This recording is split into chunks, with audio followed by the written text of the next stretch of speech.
The purpose of this video is to give referees and teams a concise and clear guidelines on how games should be officiated for the coming season.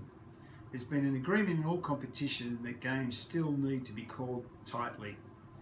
It is important that referees maintain the integrity and honesty of the rules while taking into consideration the basic intent of the rule. Overall, the guidelines will focus on 8 key areas: protecting the ball carrier, protecting the shooter, charge block, the no charge semicircle, verticality, flopping, active shooting, and player coach behaviour. We will also touch on the current guidelines for referee, focusing on the current FIBA directions of control, mechanics and communication. No hands on the ball carrier. The ball carrier must be allowed to bring the ball up the court without being manhandled. Fouls must be called if 2 hands are placed on the ball carrier. Fouls must also be called for defenders who place 1 hand on the ball carrier and do not remove it. Body checking, bumping, or using their knees to move a player off their line must also be called as a foul. Protecting the shooter. Any illegal contact on the shooter while in the act of shooting is a foul. Remember, referee the defence, but think like the offence. Ask yourself who caused the contact. Be careful of bailing out the shooter who initiates all the contact. If there is any doubt as to if the player is in the act of shooting, count the basket or give free throws. To clarify, a player is in the act of shooting when they gather the ball in a normal shooting motion. Charge block. Remember the 3 F's. Determine if the defender has feet on the floor, facing the opponent and in position first. Again, ask the question, who caused the contact? See the whole play and observe the point of contact. If it's down the middle and there is enough contact to warrant a call, call the charge. Move to get into a good position to observe the play. We want you to anticipate the play, but not the call.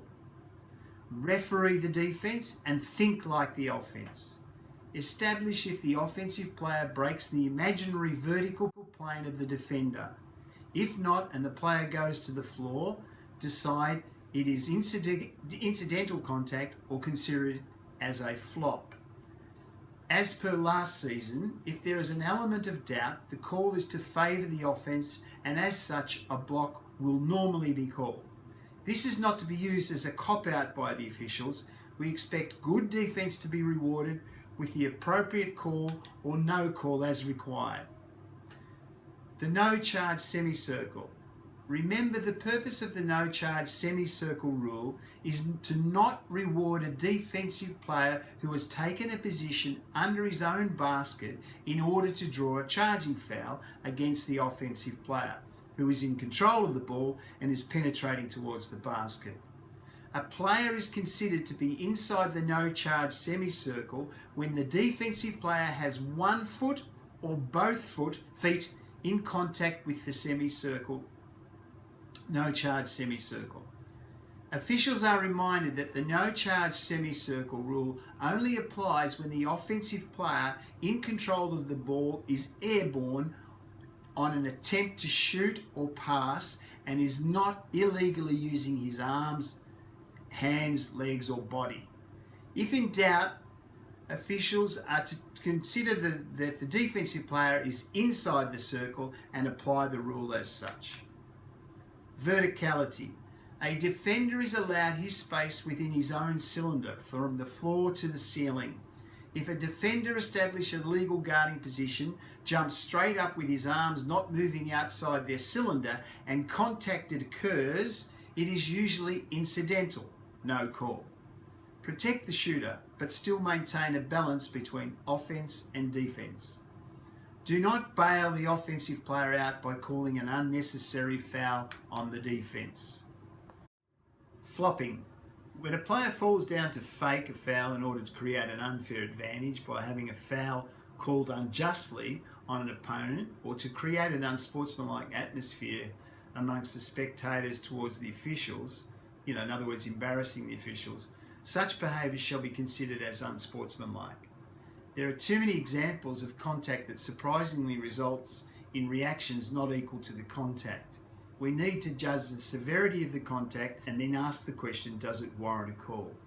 Observe the entire play. Do not get sucked in by a player going to the floor, emphasising contact that they did not receive.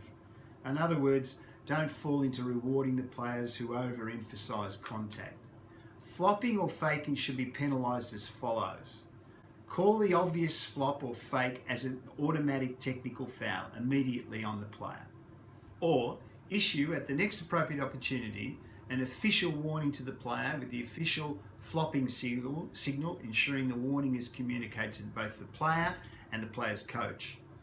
One warning is entitled to each team. Once a warning has been communicated, any additional flopping situations shall be penalised by the technical foul. Active shooting or the continuation rule. Active shooting and continuous play needs to be a focus to ensure referees are consistent. Once an offensive player picks up the ball in his normal shooting motion, he is in the act of shooting. If he is fouled after picking up the ball and in his continuous motion he attempts to shoot a basket or successfully scores a basket, free throws must be awarded or points counted and an additional shot awarded. Remember, there is no relationship between the number of legal steps taken and the act of shooting. If there is an element of doubt as to whether the player is in the shooting motion, count the basket or award the shots. Player-coach behaviour. There is often a concern that the image of the game is being tarnished by the behaviour of players and team coaches. All officials will be instructed to make a concerted effort to decrease the tolerance levels of officials regarding reactions by players and in particular coaches towards officials' decisions. Officials are requested to adhere to the following instructions and guidelines. At no time shall a player or coach disrespectfully address, react or contact the officials and/or the table officials. A player coach is no longer allowed an objectionable initial reaction to a call which incorporates the following: any obvious or blatant verbal or non-verbal disputation of a referee's decision, any action that belittles or demeans a referee, any obvious non-verbal reactions which may incite the crowd, or any use of audible foul language or commentary on the game.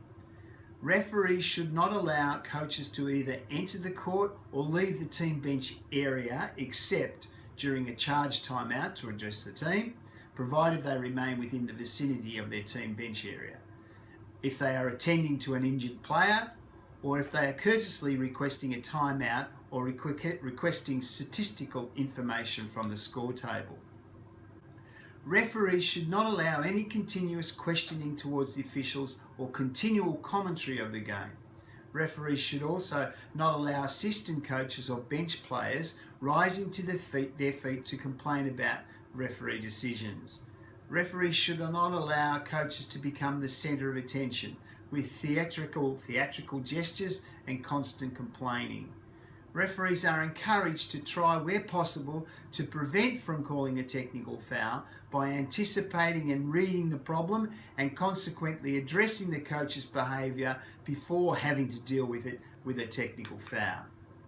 Referees are encouraged to adopt the three-step approach. Step 1. Allow the coach to ask a question or have a polite word to you. Give the coach the respect, acknowledging you have heard their comments. Coach, I hear what you say, I will look at it. Okay, coach, you've made your point, that's it. It is so important that referees do not entirely ignore the coach, but respond and acknowledge you have heard their concern. If warranted, a quiet word is appropriate, possibly when you are at the trail official standing right in front of them. Step 2. If the coach decides to take it one step further, then a more stern, verbal, visual and formal warning is appropriate. At an appropriate time, preferably during a stoppage in play, but if necessary, stop the play and give a warning that everybody knows that a warning has been given. Say something like, "That coach, that's enough. This is your formal warning. If you continue, we will have to deal with it." At the same time, give a visual signal, a stop sign, with your hand straight out in front, along with a stern facial expression. That "do not go any further" signal lets him and everyone else know you've had enough. Step 3, if the coach continues unheeded and runs through the stop sign, there is no option, he has earned a technical foul.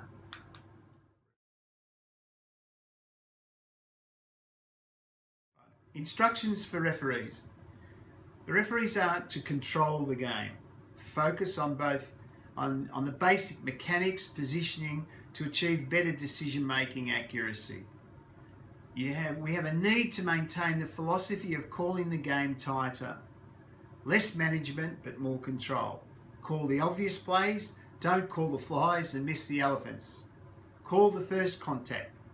Here's a good example on a clip here where the first contact wasn't called.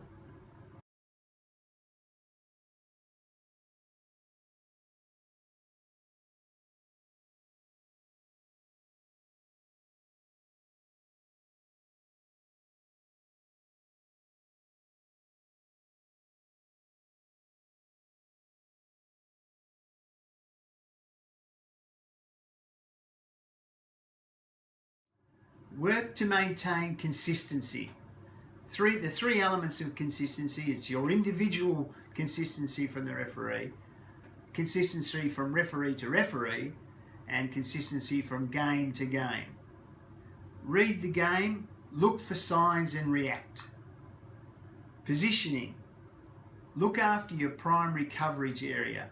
Maintain an appropriate distance from the play, remembering the closer you are, the more chance you have of losing perspective, and that often leads to an emotional call. Move to be in the right position.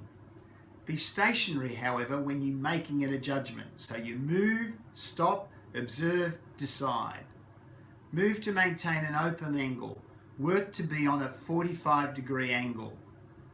Lead to sprint to the baseline in a straight line while still watching the play.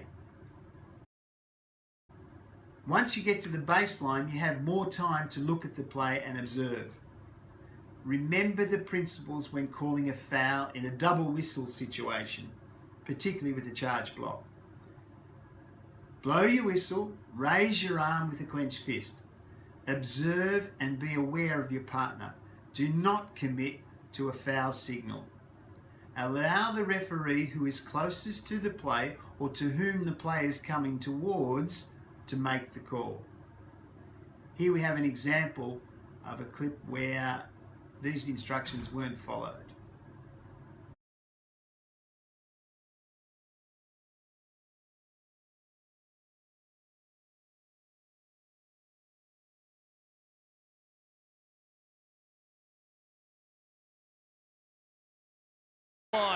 Came back to him again.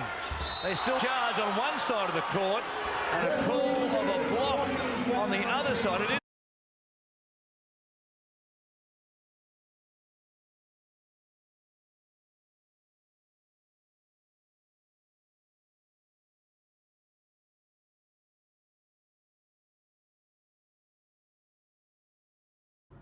Signals. Use of the recommended officials and official signals and authorised FIBA signals. Make them decisive and crisp. In concluding, refereeing basketball is not an easy task. Players are athletic and the pace of the game is intense, making it difficult to control or even see everything that happens. A referee's greatest asset is consistency, which is what we should all be striving to achieve.